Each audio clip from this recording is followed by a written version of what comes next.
Okay, we're now recording. So, Councillor Misen. Thank you, Chair. Yeah, I'd just like to ask a couple of questions. All. What are the concerns and the risks with the effect that COVID has had on attendance? You know, it's one. The risks involved with children. One at a time, or? Well, the other one is then it's about the free school meals. You know, are schools monitoring, and if they are monitoring, I'm just wondering how they're monitoring the free school meal situation. Are children picking up the free school meals, and if they are they using it to get the correct food, sort of thing? You know, are they monitoring it, and if they are, have we got any details of it? Chair, shall I answer the free school meal part, and then John can sort of talk generally about attendance? Is that okay with you, Chair? Certainly. The free school meal element of it obviously talks about payments to free school meal children when we first went into national lockdown, and obviously free school meal children have an entitlement to a free meal, and with schools being closed, we had an issue about how we were going to discharge our legal responsibility.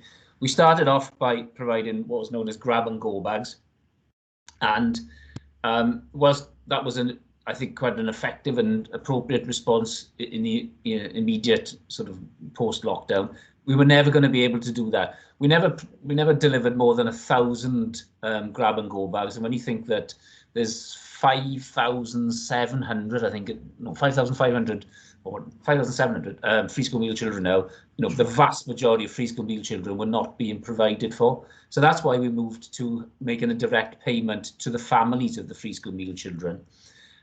We don't monitor whether those families spend the money that we give them on meals for the children. This question was posed actually in the Chairs of Governors meeting on Tuesday evening, and the director gave a response, and his response was, even though you may get some abuse, and we always anecdotally say that families, you know, spend the money on Sky TV and fags and booze, probably a more realistic picture is families who are entitled to free school meals are very, very, very good at budgeting down to the last penny. And I think we need to give, you know, the families of these children in the main much, you know, the credit they deserve to be able to provide for their families on whatever income that they have, whether that be earned income or benefit income. So, you know, we don't go around checking to see if they're spending the £19.50 when they're on. Actually, now that's moved to self-isolation, because obviously schools are now open again, so those free school meal children get meals other than when they're asked to self-isolate because there's a COVID case in the school. Just to give you some figures, in terms of providing for free school meal children families, we've made £2.3 million worth of payments since March, in fact it was April 10th, I think it was, and we've paid over £15,000 to free school meal children families who are instructed to isolate because of COVID. But we don't check to see if those families are spending that money on food for the young people. We trust the families are, and we've had no anecdotal evidence to suggest that they're not.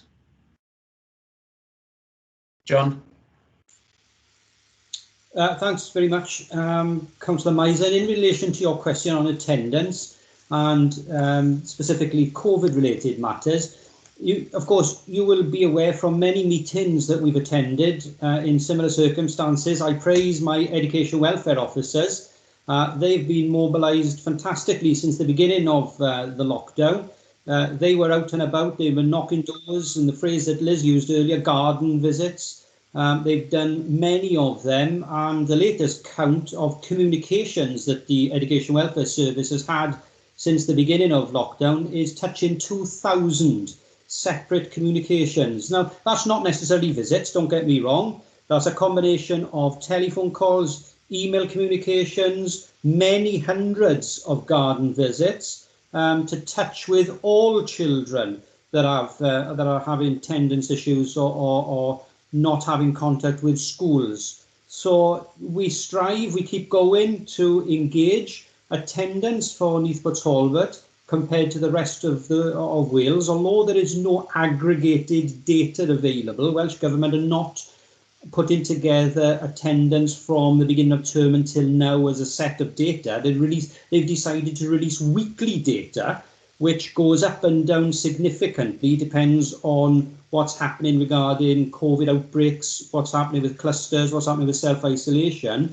But comparing us to the best data that we've got, which is that weekly attendance release, I think we're doing pretty well at the moment on our general attendance across the board.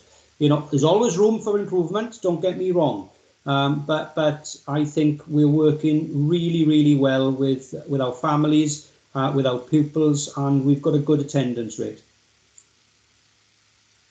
Yeah, thank you, John. If I come back, Sonia, a minute.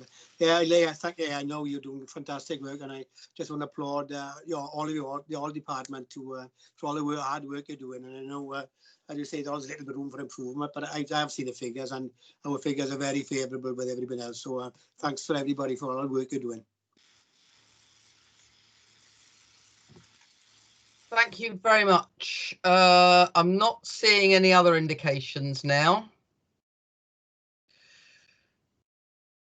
Before we close, can I just record my thanks to the Democratic Services officers involved in making these meetings work. So I'm very grateful to their continued support. So thank you, and I think that brings our meeting to a close. Thanks again to the officers, and we'll therefore close and end this meeting and see you at the next one. And it was really nice to see everybody on screen, well, even if it's only on screen, and I long to get back into a chamber, but when it's safe. Thank you. Thank you, Chair. Thank you, everybody. Thank you. Thank you. Bye. Thanks, Chair.